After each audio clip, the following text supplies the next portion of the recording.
there's actually nothing that usually it gets cut away, the intro. And Makram does a great intro, usually. So I'll let Makram do that intro this time, and hopefully it's better than if I do it, right? Hopefully. So usually we throw 13 seconds away. Today we threw 30. Hello for everyone who's watching us today. Thank you all for being with us. I want to really thank the community members and beyond who were with us all through the journey to date, as well as who supported on the last session. I believe we had great attendance and good questions. Thank you all for being part of our energy. Today, we have two guests, not one. And by the way, better looking guests. So this time, and I'm not comparing them with other guests. I'm comparing them with me and myself and Denis, because I'm sure all our guests are very well presented and good looking, but it's good sometimes to present better faces than Denis's and myself. Today we have Sally and Rahela from NEAR. NEAR is a partner we have developed on NEAR. We'll talk about it today. We'll talk about NEAR. We'll talk about why NEAR. We'll see the challenges that they're living, especially in this environment. What are they doing? What are we doing with NEAR? And the future, opportunities, and interesting stuff. Again, thank you all for being here. Denis, how are you?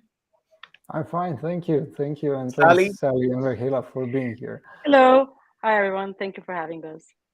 Hi, Rahela. Hi, guys. Nice to see you. Today, it's Block Chat with Denis Petrovcic, Sally, Rahela from NEAR, and Makram Hani. Stay with us till the end. I'm sure it will be interesting. Let me start with Sally. Sally, I'm just starting from the top of the screen.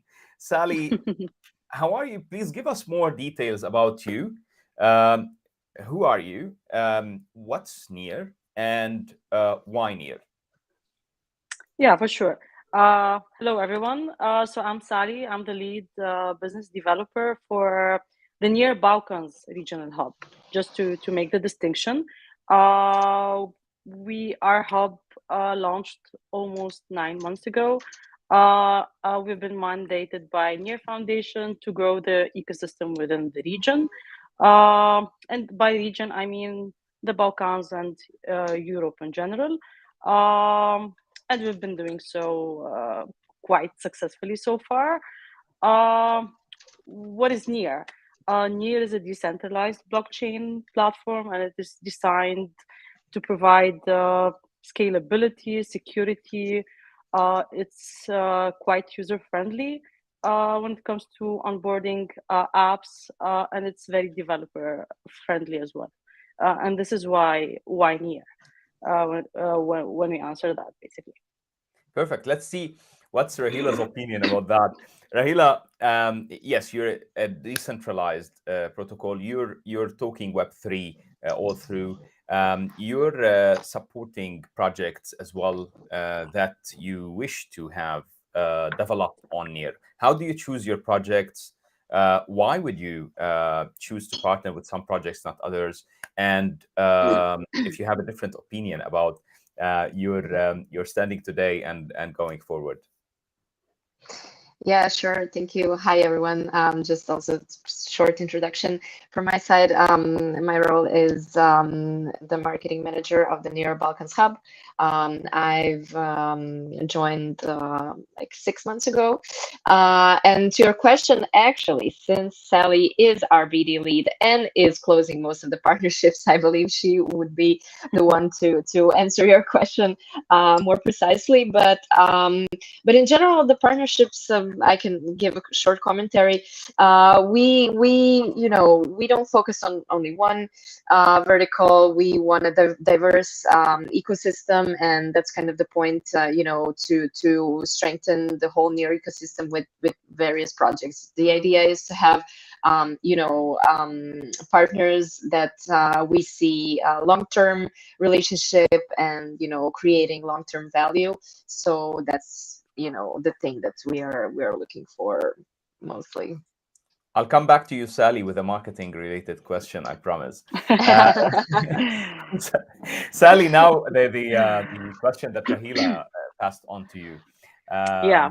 Why specific partners? What do you look within your partnership spectrum, and how do you develop those partnerships?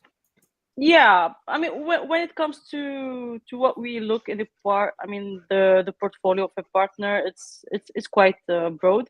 As Rahela mentioned, we do not focus on specific verticals. We look to the quality of the project, and the quality of the team behind it, and also at which phase of development the current project is. Is it at ideation? Is it an existent Web3 project that we would want to onboard to NEAR? So these are all specific parameters that we look at. I mean, in the case of Blocksquare, for example, and I think that I mentioned that in our previous talk with Denis. It was basically, when we did our research, we were basically focused first on prominent projects within the region and the scope of our operations. So Denis, being in Slovenia, was a target project, but also it's because it's one of the earliest Web3 projects that have been in this region. And even though Blocksquare was initially building on Ethereum, we thought that it would be quite a nice fit to onboard them, actually to NEAR in that sense. Perfect. Sally, I'll pass to Denis now to understand more about, Denis, yeah. we always say that we've chosen Ethereum, although probably it's slower, slightly higher cost. However, we chose more expensive, yeah. We chose something that's very well tested and tried over any other protocol. And then came a partnership with NEAR. Now, obviously, yes, we know the direction that we have. We want to get to everyone, everywhere, and we ultimately want to be the most efficient way to transmit value, or we want the setup that we have, the infrastructure that we provide people, to be the best funnel to transmit value from the asset itself to the investor or to the homeowner. And we do real estate. Tell me more. Why did we choose NEAR? And what does this mean to us today in the future? And how do you see that developing beyond today?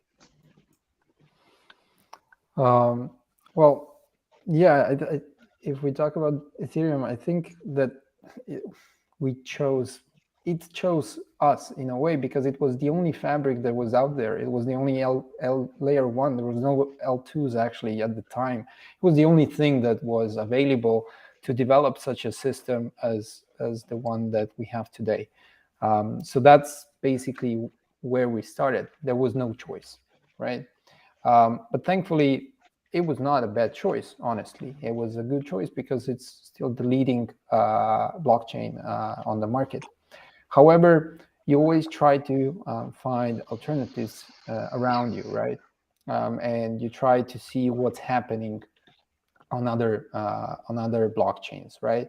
And a lot of blockchains are based off of Ethereum, and they're some kind of dependency on Ethereum. While NEAR doesn't have any dependency on Ethereum. So, we're always talking about bringing real estate value, which is a very traditional asset, onto blockchain, right? And now, let's say that things go south with Ethereum. You need to have a solid hedge, but you can't hedge on an L2 because it's going to depend on Ethereum. You can't hedge on another EVM compatible chain because it's the same concept, just a bit different, right? It's like there's these are experiments on consensus mechanism. That's all, right? While NEAR is not an experiment on consensus mechanism, it's a new system. It's a parallel system, competitive system that will have its own kind of route of adoption. And I believe that's going to go into certain use cases that perhaps Ethereum is never going to reach.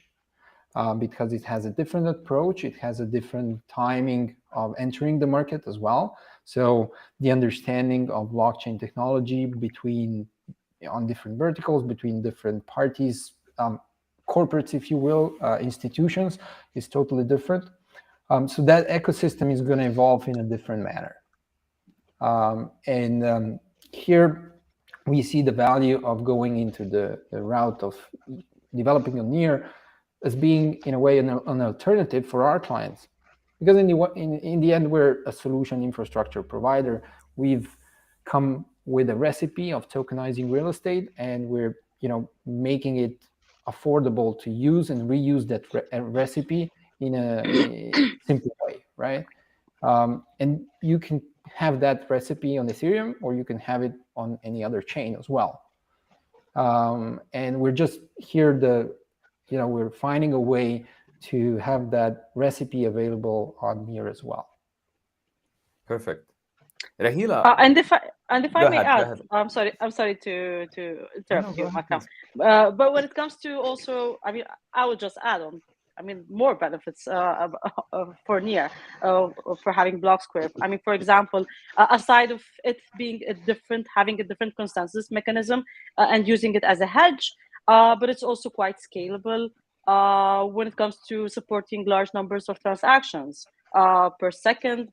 And the gas fees, of course, now with the current market conditions, I assume even at the moment, gas fees for Ethereum are quite low. But if we compare them to the peaks of the market, having these low gas fees on NEAR, specifically when you would want to tokenize and transfer these assets, would be quite beneficial.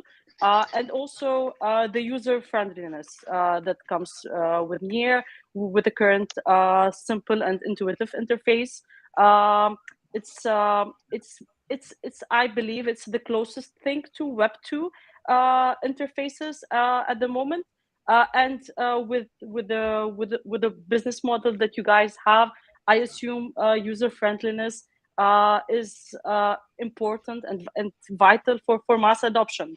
So this is also one benefit that NEAR offers, for example, and Ethereum at the moment does not. Perfect. Actually, you've touched on a few things here that I want to talk about. Let me start with Rahela, but feel free, please, to juggle it around between you and Sally the way you feel. I'll dump it all with you, Rahela, and then you take it forward from there. So the first thing is, yes, Ethereum started before anyone else probably started of the current players, and started before NEAR. However, I'm sure that within your plan, you want to become the most prominent. And when you talk, when you say we're developer friendly, that's major, because it means that developers will enjoy more to use your protocol to develop. That's one. Two, when you say that we are the nearest thing to Web2, it means you're targeting not only mass adoption, but also mass adoption and scalability to sectors and to sections of the consumer base and to the business base that does not usually talk Web3 and does not usually talk distributed ledger technology and blockchain. So obviously, those are two things that you definitely would look at. So I want to start by understanding more, what's your plan? Where are you going? And then this is something probably that both of you interact with. How are you doing that? How are you getting? So maybe Rahela is more the marketing side, so you talk more to the end result, the consumer, but also I'm sure you have within your approach, Sally, adoption is a major part, and choosing the right partners contributes to that, because at the end of the day, every time you choose a partner, you're joining hands on a collaborative community between NEAR's community and the partners community, as well as it completes your ecosystem and your project offerings in a way or another. So I know that I've thrown two big parts of questions. However, I'm sure that Rahela would be able to start with that. Yes, yes, of course. I mean, for sure, you know, the model is B2B2C, because first of all, we want to build great partnerships and onboard projects to build on NEAR, but at the end of the day, to give the value to the end consumer. So for sure, our focus, I mean, we cannot like reveal the whole plan and the whole roadmap, which is in front of us, but you know, bits and pieces for sure. The idea is to, you know, also among other things, to work with mainstream companies, to sectors such as media companies, the telco industry, you know, and even large enterprises. So, you know, that have large, even internal, you know, employee bases, but also a huge customer bases. So that's one of the routes we're taking, you know, by providing a great, from our side, partnership in a way that we provide full service. You know, okay, you have never touched upon Web3 component, never been involved with blockchain. We're here to help you. We're here to guide you, basically to consult you and provide, you know, from the technical side support, but also from the marketing side and all of that, you know, how to engage the community and give this know-how. And then of course the you know, to actually put it on the market. I don't know, maybe I lost the train of thoughts, but the idea is, you know, to give this full scope of services. Can I throw a question here, which is very intriguing to me to know more about and understand? Today, when you say that we want to reach everyone as well as enterprises, so is your target, for example, I'm sure we've all heard about the 4 or 5 of the biggest finance institutions in the US recently join hands and decide to tackle or act on a blockchain initiative. Is your target to become the chosen protocol for similar initiatives, for institutions to use you? Is that part of your plan, or is that part of the direction that you take when you do on your business planning? Well, yes, for sure. I mean, wherever it's applicable and wherever we can provide a solution and infrastructure to solve, you know, something that indeed blockchain can make more, you know, transparent or, you know, innovative, that for sure these would also be, you know, targets for doing the partnerships. So absolutely, you know, that's the you know, specifics. We really talk and speak to a very diverse range of audiences. Like you mentioned, we speak to developers, we speak to Web2 companies, we speak to, you know, startups that want to go fully Web3, that maybe startups that started, you know, with their business model in Web2, then want to switch and then want to integrate something. So also stakeholders, opinion makers. So it's a big variety of people that we talk to, and that we can provide, you know, different tailor-made solutions. That's kind of the idea, because there's no one size fits all. You know, each partnership is different, special, and we kind of always want to take this approach. Okay, how does, you know, how can our solution fit you, your business model, and the end user of that service? I want to come back to you and talk about the community development. What do you do on that edge, and what advice would you have? Because I'm sure that's part of what you're specialist in. What advice would you have for projects that are trying to build and develop healthy communities? Sally, I will go to you for a second. And here the question is, again, the same concept. You have started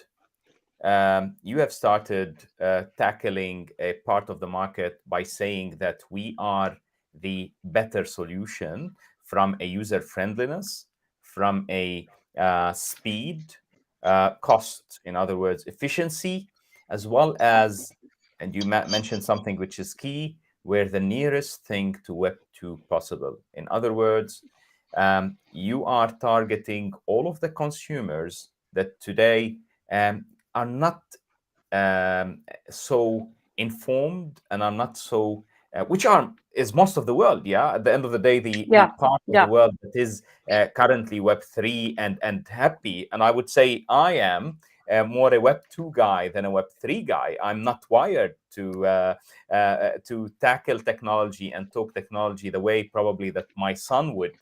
So when you started, I'm sure you faced challenges developing and entering the market and collecting partnerships and growing them.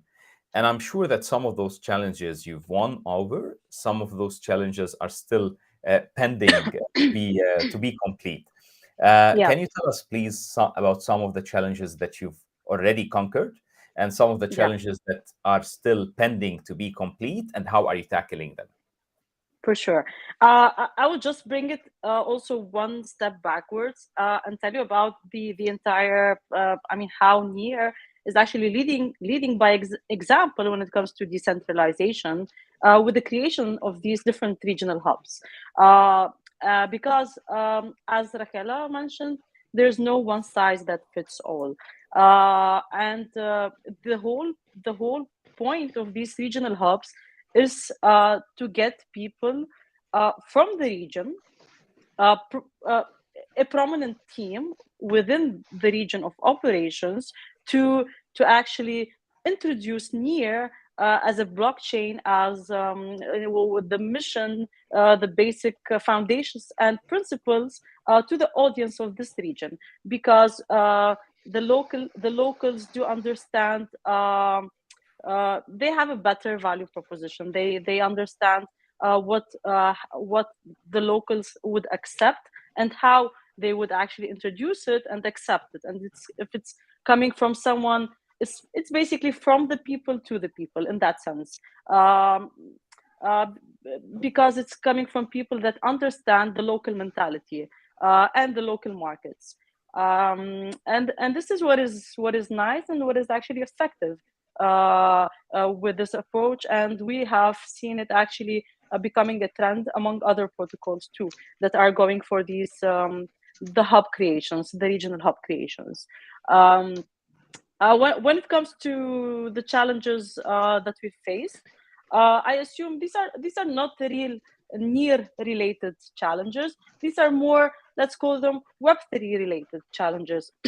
Because, for example, when it comes to the regular average Joe, let's call him, when they hear of cryptocurrencies, they see it in a speculative way, and this is why there's currently, for example, the transactions, like when it comes to transactions on the on exchanges, why they have decreased significantly at the moment, because we're in a bear market. There's no hype anymore, and this is the general public mainly still regards crypto projects as from a speculative way. They do not see yet the utility behind blockchain, and this is where we come and play, because besides tackling these, besides doing these partnerships with different stakeholders, be it Web2 companies,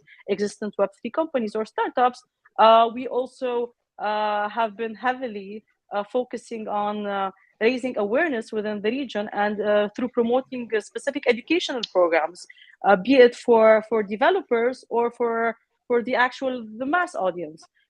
We have actually, Rahela, I think we've so far certified more than 200 developers in the region with the Intro to NEAR 101 certificates. And what is also interesting about NEAR, with the entire approach, they released recently, and by recently I mean like a few months ago, so it's not very recently, the Node.js software development kit for developers, and this is the most common language for among developers, and by developers we do not mean only blockchain developers, but we mean also Web2 developers. And this is a way of actually onboarding them to make them start developing on NEAR, because NEAR is usually built in Rust, but with using the Node.js SDK, any developer at this point can start developing on NEAR. And this is why this is quite, and this is why we aim to be more not only user friendly but also developer friendly. And this is how we can drive a faster adoption in that sense. Thank you so much, Denis. Before I go to Rahela and or Rahela, because I heard Sally mentioning her name twice. Rahela, yeah, Rahela. Rahela. Okay, Rahela. So you mentioned it. You pronounce it K rather than H, yeah? Before I go to Rahela, I want to ask you about how do you see adoption from a Blocksquare point of view in the future? Do you see that partners will be approaching us and saying that we want to be on NEAR? Or no, you don't see that this may make a difference to clients and partners in the future? I think choice is always something good. People need to have a choice, and if we are able to offer that choice, I think it's going to definitely improve our ability to deliver our tech to real estate companies. And it really depends then how things evolve. But in general, I see that with cost of operating, right, there comes also certain problems of using a technology, right? Because you might have a marketplace operator for us that sees a challenge in onboarding their clients onto Ethereum because, I don't know, it represents additional costs for them, and they would rather have a more affordable option, for instance, in terms of... So let me ask you a question in a different way then. Let's say in the coming market growth cycle, do you see that, especially with more adoption and probably with smaller ticket sized properties jumping on from countries where they have smaller ticket properties, thus the price of the token will be smaller? Do you see at that point of time that there will be marketplaces that say we want to run on this ecosystem? Yeah, I think that is exactly what happens, right? Right now, if you have a marketplace operator in London, they don't mind spending, a couple $100 worth of ETH to deploy a contract, edit it, etc. Or even in the process of tokenizing a property, what is a couple thousand expenditure, right? It's not a big deal. Also, in terms of secondary markets, if you have people transacting, and if the transaction costs, I don't know, I'll round it up, $5. If they're transacting 1,000 or 10,000 worth of tokens, it's not a big deal. However, when we go into smaller assets or in regions where $5 is a daily paycheck, that becomes a no-go totally, right? So there you can't really use Ethereum anymore because nobody will use it. So you can't really operate a marketplace in that type of market. I mean, you can solve this transaction cost by not using Web3, but we see how that goes.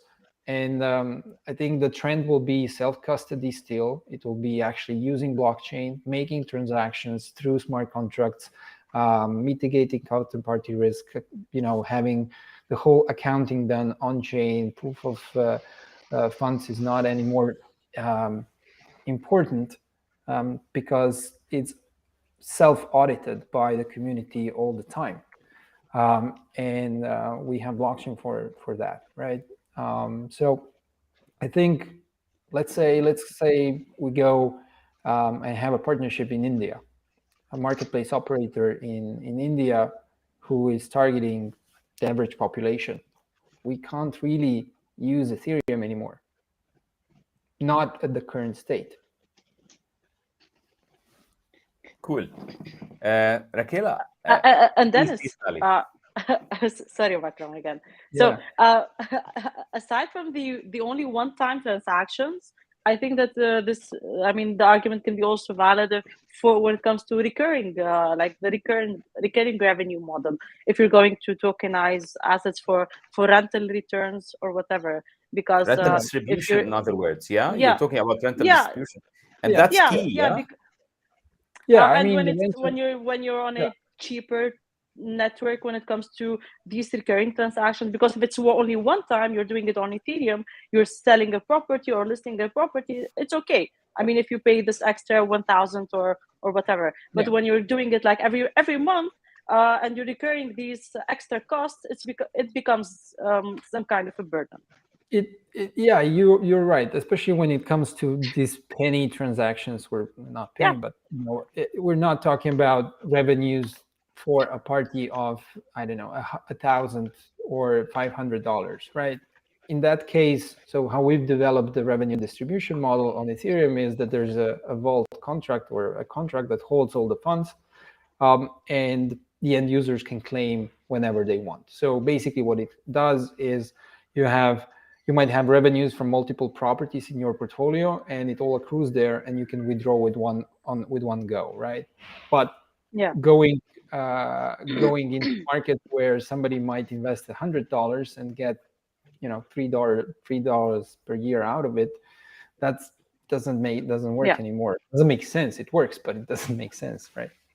From a financial 100%, because when we talk scalability and we talk use cases in general, maybe in the future annuities will run on blockchain, and then you really have those very penny distributions that you mentioned. And yes, there will be hundreds of thousands of them, but they will be penny distributions. And unless you have something that's very efficient, very fast, secure, and you're able to do it, you are challenged right there, yeah. And this, Rahela, affects the community big time. When you're developing your community, how do you do that? And that's probably also advice that we will capture from you, and everyone who's trying to develop a community today can benefit from and can learn from. Please. Yes, well, I think that it's a specific task, and as we've seen so far, the community is a very special part of marketing, and it's kind of a live organism because it's the people. And I would say that it's different. It's great to hear advice from here and there in general, but it's very important to have in mind who is your community, because it's not the same if you are a specific NFT marketplace or a dev tooling platform, or if you are a blockchain, for example, as we are presenting, the whole protocol and covering our region, because you can have a more niche community or you can have a wide community. As I mentioned earlier, we, for example, have a wide community, and we talk to different types of people. So we need to tailor our messages and provide value for each of them. And I think that for the community, what's important is to give opportunities, to show them that we're here, especially in our case, since we are a regional hub, like Sally also mentioned earlier, it's important to show the people that we're here in the neighborhood. It's not like a big, abstract term and a protocol which is untouchable. We're here. We're just people behind it. So I think it's very important to give opportunities in terms of providing knowledge, providing a place to interact, a place where people can meet. I mean, that's kind of the whole point. So in a way or another, being local, as you mentioned, yeah. So talking to the community regionally and locally, rather than trying to tackle a community globally as one, because yes, they may have different challenges, they may be looking for different things, and they may be looking at different opportunities in a different way. Yeah. I mean, the grand vision we share is the same, but when we're talking about the actions on the market, we do tailor our approach, and that's what we want to do. And we want to provide knowledge, and we want to provide a place to exchange ideas. And what I think it's very important, even though, you know, in the Web3 space, a lot of people are behind avatars, behind, you know, cool profile pictures. At the end of the day, people like to see people because it's credible, and they want to know who is behind the project, who is behind, you know, a company. So it's important for us to also show the team, to show our faces, and to at the end of the day, to meet people live also. You know, we also had quite a lot of live meetups that we organized within the whole region, and you know, when they talk to you, when they get a feeling, oh my god, I can really get to someone who is from, you know, a protocol, a project or something, and talk to them face to face, that's really, really valuable for the community. Cool. Sally, what's the opportunity that you are currently tackling as a first as NEAR organization, and in Balkans? What is the opportunity that you are now going head on? I mean, when it comes to the Balkans, there's a lot of opportunities. I think that Denis can also confirm that. We have a lot of, I mean, resources when it comes to, we have a lot of developer resources, for example. One of the best developer communities are actually within the Balkans. We also have a lot of interesting projects because these developers are actually working, and we have a lot of nice ideas coming out. And usually these projects just need a little push. They need a little assistance, be it directional, be it financial. And yeah, so I think that there's a lot of potential in the Balkans. This is why also, I mean, just to validate this claim, this is why over the past year, let's say, a lot of protocols have been targeting the Balkans region very, very actively. And what kind of push do you give? Can you give us more details, please? Not only in the Balkans, globally, as an organization. What kind of push? So you mentioned it may be directional. It may be probably funding. What kind of interaction do you do there?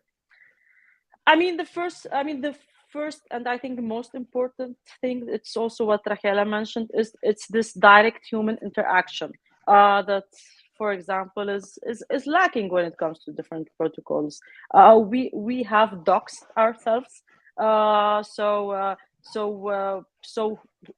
we have this accessibility when it comes to projects that would want to build on NEAR. We also have great developer support, be it from the NEAR foundations or from the different regional hubs. We provide financial assistance to projects that would want to either build on NEAR or would want to integrate with NEAR. Blocksquare is a perfect example, being one of our grantees.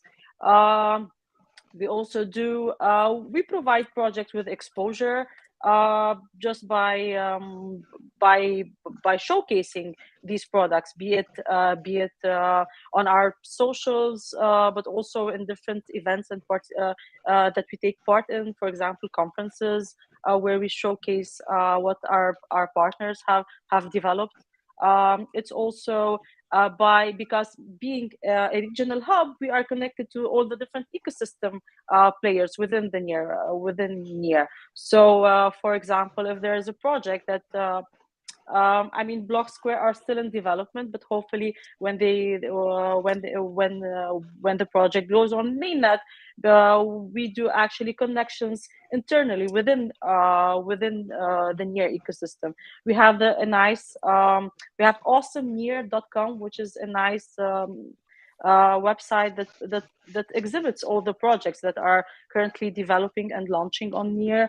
And we do these internal connections. So if we see an opportunity for different projects to collaborate between each other, we do these intros, these connections, because internally, behind the scenes, we are working on the ecosystem to grow simultaneously, basically. Perfect. Dennis, you were looking at and shaking your head on connections and interaction between projects. So what do you see? Let's say today, you know, the kind of projects that is existing on NEAR. What do you feel, for example, as a company, we can integrate or we can collaborate with projects? How and what benefit to us would that be? Well, one of the things, of course, is like, okay, we are we approaching NEAR through a grant, so we have certain obligations through that grant. One of those obligations, for instance, is potentially providing liquidity on a DEX on NEAR. And I think one of the things that we kind of expect once we are in that phase of doing that is that, you know, our hub, our regional hub here, will be able to connect us with the right people on the side of that project, which is something that usually doesn't happen when it comes to the Ethereum ecosystem, because, you know, you reach out to somebody, but do you get in touch with them or not? Like the positive, for instance, when we reached out to the Graph, and we also received a grant from the Graph Foundation to support our development of the subgraphs.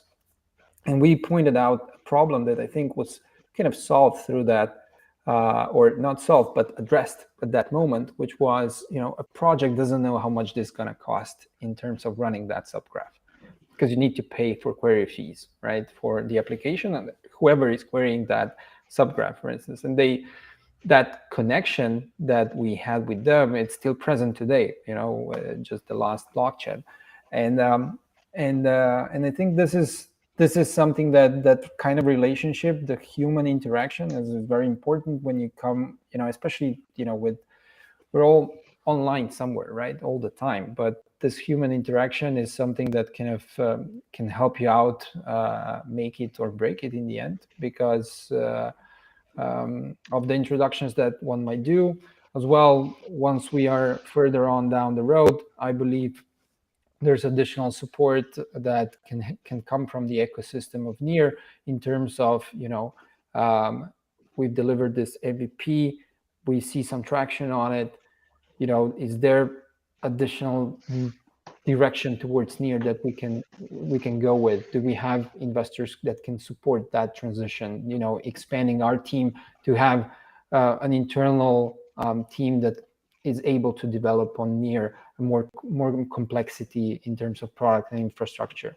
And I think this is something that the regional hubs and the NEAR ecosystem can actually kind of introduce you to and kind of open up for you, which is otherwise, you know, you're on your own in a way. Here, at least it's very important to have a people's organization. Yeah, people's organization where, yes, you can talk to people, you can develop with them, and you can understand their challenges and they can understand yours. And similar to what you've mentioned with the graph, what was the solution probably at that time? They came up with the module that tells projects how much would it cost them probably, is it? They even simplified it. Nobody knew that there's a grant, or not nobody knew, but you needed to be part of the ecosystem to understand that they have a grant program, but you didn't know that it might support startups to start using their tech. You thought that this grant program is just to, you know, develop something new, right, or add functionality to the graph. However, they used it to basically give you a freemium in a way initially, where, you know, you're able to pay for credits because they didn't have at the time any module where you could assess the costs. So it was easier for them to just support you. Look, don't worry, your subgraph is going to be indexed. We're going to make sure of it. What else? You will be able to pay for it. It's like using AWS. They give you free credits, so you can use AWS for, I don't know, 2 years as a startup company. And then you start paying for that service, of course, in time. But it's much easier to onboard because you don't know really how to assess, because you don't know what type of usage you will have. And so in this way, you're able to assess that usage. And if you're a large organization that can support those kind of initial connections, it's kind of like our partnership under special terms that we open up every once in a while, and we'll be announcing something a strategic soon. partnership, huh? Exactly, and which is our way where we welcome a startup company that has a superior team, that has an edge to access the market in terms of real estate, etc. And what we're able to do is say, you know what, we're gonna carry the burden of the costs that come of deploying the marketplace under special terms and conditions that create a more a certain different type of partnership there, and certain obligations that are actually beneficial for our partner. And this way we can incentivize certain projects to work with us, right? Rahela, how fast are you growing?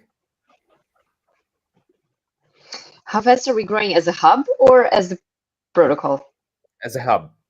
And then we'll compare it with the global. Yeah.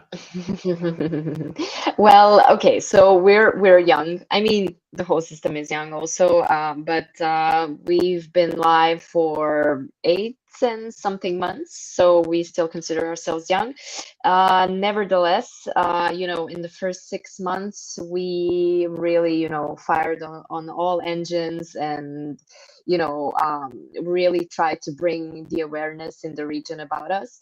So, you know, we, like Sally mentioned, certified over 200 developers, and we attended many conferences. We organized so many of our own meetups with, you know, almost 700 attendees in total.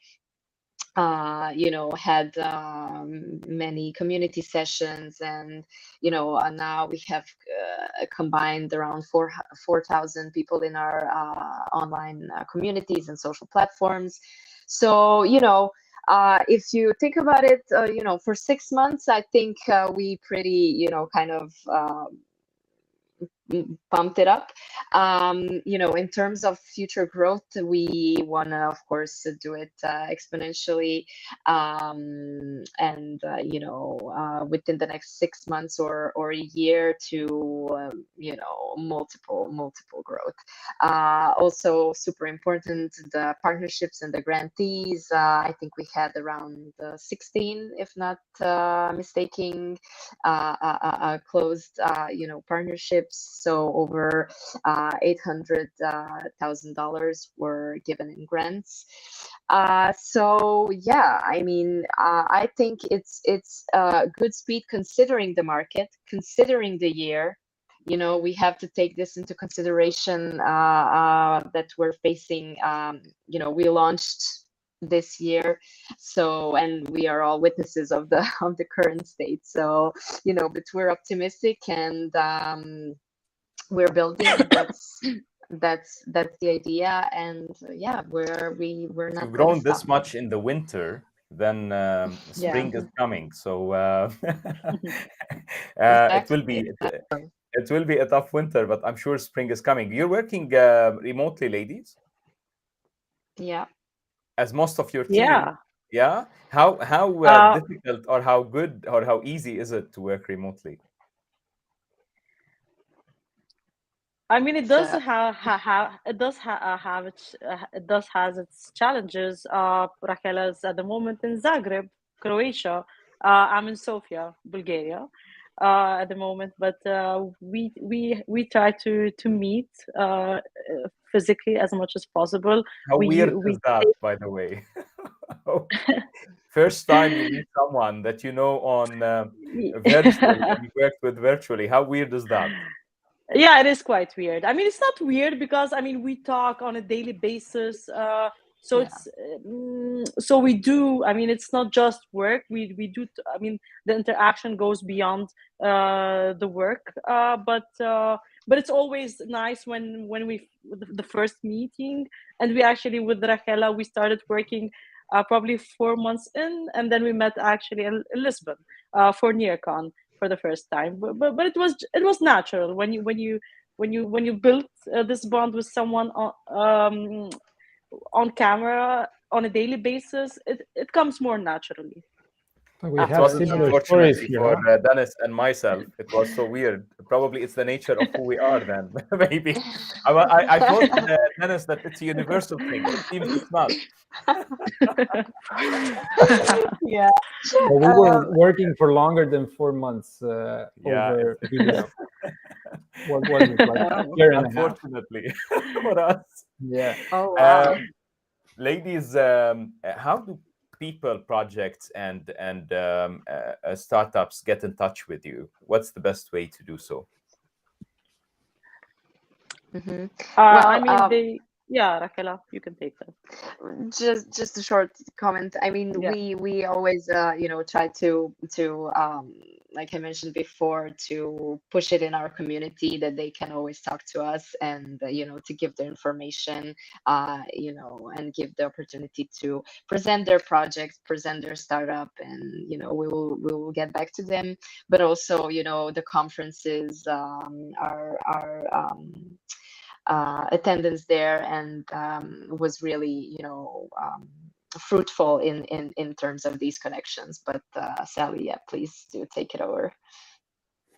I mean, when it comes to contacting us, we're open. We're quite communicative when it comes to people, projects targeting us either on LinkedIn, on our social channels, even Instagram, and on our Discord and Telegram channels. So it's if it's someone from our some admin, or he usually, when it's for example BD related, they forward the inquiries, the questions to me. When it's marketing related, they do that to Rahela, and consequently to different departments as Members well. of the team. Perfect. Yeah. Denis, do you have any questions for Sally and Rahela? Nothing right now. I know that we are wrapping up because we try to be under, if possible, around an hour, or this. Actually, usually block chats are shorter. This time we made it longer because it was a very interesting discussion. I think if there's any, I would say, founders around listening in, they will probably, that are contemplating on which fabric to choose for developing their Web3 project on. I guess you are very open of being able to provide further information when they're doing their kind of, when they're in that discovery phase, because I guess when somebody is starting a new project and they say, hey, we need to choose a blockchain to work on, that's decision number one, right, that you need to do if you're going into Web3. And there's a couple of reasons why people would choose something over something else. Either they're familiar because they worked on another project before, and that's something that we work with before, or they are assembling a team. Because maybe they, there's two founders, maybe a CTO and somebody else, but they need to build a team, and that's usually very challenging when it comes to tech. Are you able to, you mentioned you certified 200 developers in the recent 8 months, which means you have a huge community of people that can potentially start working on a new idea, a new concept. Yeah, I mean, when it comes to what we're doing, and I usually say it to all our potential candidates, and I think I even mentioned that to you in one of our early talks. It's beyond the financial assistance, because, for example, this first initial assistance can be somehow limited, but beyond that, we do focus on the customer experience, and that is we provide technical assistance, be it development-wise or just guidance. But we also do marketing assistance. We help with go-to-market strategies. We follow up from A to Z when it comes to the project. And this is something that you also noted in this conversation when it comes to, as opposed to Ethereum, for example. I'm not targeting specifically Ethereum, but just because we brought it up in the conversation. When it comes to Ethereum, if you're building on Ethereum, you do not really get this support from the Ethereum Foundation team. When it comes to building from us, you can actually expect this support, be it technical, be it afterwards with go-to-market strategies, with the business model, or whatever that might come actually along the way. So today, and this is our value proposition. Yeah. Whenever someone wants to develop a business, they need partners. So every single piece should fall in its place. And the main important, if I want to say, specification of a partner should be collaboration. How collaborative a partner is, how interested is he invested in your success. And if a partner is ready to put time, effort, and knowledge into your business, it means you both have a much better chance of succeeding together. I believe this is what Rahela and Sally have been advocating for today. We advocate for the same. We always say that at Blocksquare, it's not only the tech, because there's plenty of tech around. Yeah, there's plenty of blockchains around, and there's plenty of people tokenizing real estate around, and plenty of tech doing that. However, it's way beyond the tech, and we feel it and we hear it. Denis had a conversation with a party trying to get a marketplace or into a marketplace, which currently uses other tech. It's not like they don't have. They're trying to move. Why would someone move tech? Not only because of the ease of use and technology behind it, but also the people behind it. Are they able to talk to the people behind that? Because at the end of the day, whom you're all targeting is a consumer, and the consumer is a human being. It's unfortunate for everyone who doesn't want to understand that. The consumer is a human being. It's fortunate for everyone who feels it, because a human being, and with a human being, it matters to talk the same language. And by the same language, I don't mean English or any other kind of language. I mean talking the same human language. Ladies, do you have any other message or anything you want to say today? Yeah, I mean, just thank you. Yeah, go ahead, Sally. No. Just wanted to say thank you for inviting us to your chat, and we're really looking forward to the further collaboration. We're already in talks about multiple future activities and collabs, and so just wanted to say that. Thank you so much, Rahela. Thank you for being with us. Sally? I mean, from my side, I would say also thank you guys for having us on this platform. I personally am looking forward to finalizing the Blocksquare integration to see where this leads us. And also, I would say to everyone, to your community, to our community, to keep building, because these are the times, like the perfect times for building. So whoever is building, to keep on doing that, and if they do need any assistance, do not hesitate to contact us, basically. Thank you, Sally. Denis, do you have any last words? Final word? Well, on the related thought of Sally, and bear markets are awesome. We've done one.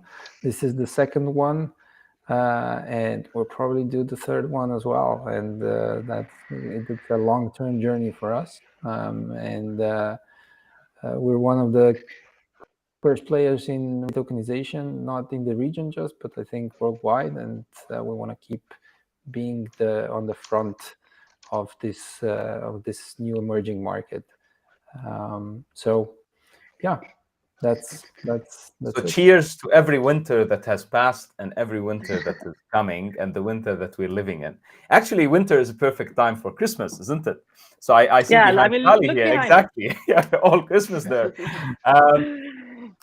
Keep living, keep building. Ladies, thank you so much for being with us. Thank you for the NEAR organization. Thank you for the Balkan team. And Denis, good seeing you again. Same. Until the next one, thank you all, members of our community, members of NEAR's community and beyond.